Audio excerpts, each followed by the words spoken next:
ಭೀಮನ ಅಮಾವಾಸ್ಯೆಯ ಹಿನ್ನೆಲೆ. ಹಿಂದೂ ಸಂಪ್ರದಾಯದ ಪ್ರಕಾರ ಆಷಾಢ ಮಾಸದ ಕೊನೆಯ ಅಮಾವಾಸ್ಯೆಯನ್ನ ಭೀಮನ ಅಮಾವಾಸ್ಯೆ ಎಂದು ಆಚರಿಸಲಾಗುತ್ತೆ. ಇದು ದಕ್ಷಿಣ ಭಾರತದಲ್ಲಿ ಹೆಚ್ಚಾಗಿ ಕರ್ನಾಟಕ, ಆಂಧ್ರ ಪ್ರದೇಶ, ತಮಿಳುನಾಡಿನಲ್ಲಿ ಆಚರಿಸುವ ಹಬ್ಬಗಳಾಗಿದೆ.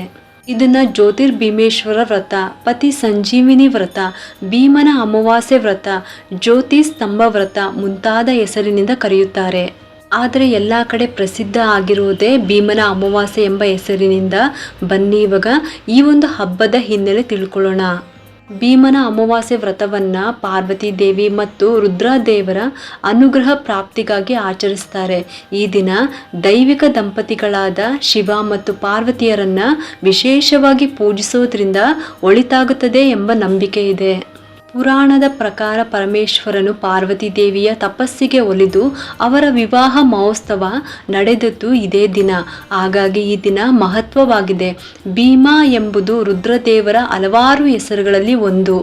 ಅಪ್ರಮಿತ ಫಲ, ಭಕ್ತರ ಮನೋಭೀಷ್ಟ ಈಡೇರಿಸುವಂತಹ ಸದ್ಗುಣಗಳಿರುವ ರುದ್ರದೇವರನ್ನ ಭೀಮ ಎಂದು ಕರೆಯಲಾಗುತ್ತದೆ. ಆದ್ದರಿಂದ ಈ ವ್ರತವನ್ನ ಭೀಮನ ಅಮಾವಾಸ್ಯೆ ಎಂದು ಕರೆಯುತ್ತಾರೆ ಹೊರತು ಮಹಾಭಾರತದ ಭೀಮನಿಗೂ ಈ ವ್ರತಕ್ಕೂ ಯಾವುದೇ ಸಂಬಂಧವಿಲ್ಲ. ರುದ್ರದೇವರನ್ನು ಜ್ಯೋತಿರ್ರೂಪದಲ್ಲಿ ಆಹ್ವಾನಿಸಿ ಪೂಜಿಸೋದ್ರಿಂದ ಜ್ಯೋತಿರ್ಭೀಮೇಶ್ವರ ವ್ರತ ಎಂದು ಕರೆಯಲಾಗುತ್ತೆ. ಭೀಮನ ಅಮಾವಾಸ್ಯೆ ವ್ರತದ ಮಹಿಮೆಯು ದಂತಕಥೆಯನ್ನು ಸ್ಕಂದ ಪುರಾಣದಲ್ಲಿ ಹೇಳಲಾಗುತ್ತದೆ. ಬಹಳ ವರ್ಷಗಳ ಹಿಂದೆ ರಾಜನೊಬ್ಬ ಅದ್ಧೂರಿಯಾಗಿ ತನ್ನ ಮಗನಿಗೆ ಮದುವೆ ಮಾಡಬೇಕೆಂದು ನಿರ್ಧಾರ ಮಾಡಿದ್ದ. ಆದರೆ ರಾಜನ ಮಗನು ಅಕಾಲಿಕ ಮರಣವನ್ನು ಹೊಂದುತ್ತಾನೆ. ಆದರೂ ರಾಜ ತನ್ನ ಸತ್ತ ಮಗನಿಗೆ ಮದುವೆ ಮಾಡಲು ನಿರ್ಧರಿಸಿ ಯಾರು ತನ್ನ ಮಗನನ್ನು ಮದುವೆ ಆಗ್ತಾರೋ ಅವರಿಗೆ ಅಪಾರ ಸಂಪತ್ತನ್ನು ಕೊಡುವುದಾಗಿ ಡಂಗೂರವನ್ನು ಹೊಡೆಸುತ್ತಾನೆ. ಈ ವಿಷಯ ಕೇಳಿದ ಒಬ್ಬ ಬಡ ಬ್ರಾಹ್ಮಣ ತನ್ನ ಬಡತನ ನೀಗುತ್ತದೆ ಎಂಬ ಆಸೆಯಿಂದ ತನ್ನ ಮಗಳನ್ನ ರಾಜಕುಮಾರನ ಶವದ ಜೊತೆಗೆ ಮದುವೆ ಮಾಡಿಸುತ್ತಾನೆ. ಅಂತಿಮ ಕ್ರಿಯೆಯು ನಡೆಸಲು ಭಾಗೀರಥಿ ನದಿ ತೀರದಲ್ಲಿ ಸಿದ್ಧತೆ ನಡೆಸುತ್ತಿರುವಾಗ ಇದ್ದಕ್ಕಿದ್ದಂತೆಯೇ ಗುಡುಗು ಸಿಡಿಲು ಸಹಿತ ಮಳೆಯು ಸುರಿಯಲಾರಂಭಿಸುತ್ತದೆ. ಮಳೆಯ ಆರ್ಭಟಕ್ಕೆ ಹೆದರಿ ಜನರೆಲ್ಲ ಓಡಿ ಹೋಗ್ತಾರೆ. ಆ ಜಾಗದಲ್ಲಿ ಆ ಹುಡುಗಿ ಮತ್ತು ರಾಜಕುಮಾರನ ಶವ ಮಾತ್ರ ಉಳಿಯುತ್ತದೆ. ಆ ದಿನ ಆಷಾಢ ಮಾಸದ ಕೊನೆಯಲ್ಲಿ ಬರುವ ಅಮಾವಾಸ್ಯೆ ಆಗಿರುತ್ತದೆ.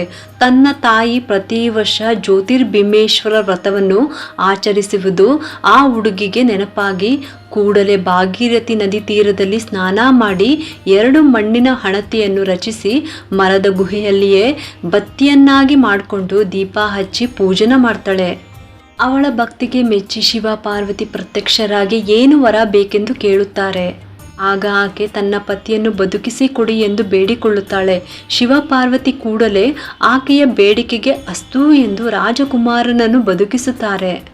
ಈ ಘಟನೆಯ ನಂತರ ಜ್ಯೋತಿರ್ಭೀಮೇಶ್ವರ ವ್ರತ ಮತ್ತಷ್ಟು ಪ್ರಸಿದ್ಧಿ ಪಡೆದು ಎಲ್ಲ ಹೆಣ್ಮಕ್ಳು ಆಷಾಢ ಮಾಸದ ಅಮಾವಾಸ್ಯೆನಲ್ಲಿ ಜ್ಯೋತಿರ್ಭೀಮೇಶ್ವರ ವ್ರತ ಮತ್ತು ಪೂಜೆಯನ್ನು ಮಾಡಲಾರಂಭಿಸಿದರು ಎಂದು ಪುರಾಣದಲ್ಲಿ ಹೇಳ್ತಾರೆ. ಭೀಮನ ಅಮಾವಾಸ್ಯೆಯ ದಿನದಂದು ವಿವಾಹಿತ ಮಹಿಳೆಯರು ತಮ್ಮ ದೀರ್ಘ ಸೌಭಾಗ್ಯಕ್ಕಾಗಿ ಪೂಜೆ ಮಾಡಿದರೆ, ಅವಿವಾಹಿತ ಹೆಣ್ಮಕ್ಳು ಉತ್ತಮ ಬಾಳ ಸಂಗಾತಿಯನ್ನು ಪಡೆಯೋದಕ್ಕೋಸ್ಕರ ಪೂಜೆಯನ್ನ ಮಾಡ್ತಾರೆ. ವ್ರತಾಚರಣೆ ಪ್ರಾಂತ್ಯದಿಂದ ಪ್ರಾಂತ್ಯಕ್ಕೆ ಬೇರೆ ಬೇರೆ ಇದ್ರೂ ಉದ್ದೇಶ ಮಾತ್ರ ಒಂದೇ. ಯಾವುದೇ ಆಚರಣೆಯಾಗಲು ಅದರ ಹಿಂದಿನ ಉದ್ದೇಶ ಗೊತ್ತಿದ್ರೆ ಅದರಿಂದ ಸಿಗುವ ಫಲ ಜಾಸ್ತಿ ಎನ್ನುತ್ತಾರೆ ನಮ್ಮ ಹಿರಿಯರು. ಇದಿಷ್ಟು ಕೂಡ ಭೀಮನ ಅಮಾವಾಸ್ಯೆಯ ಹಿನ್ನೆಲೆಯ ಕತೆ.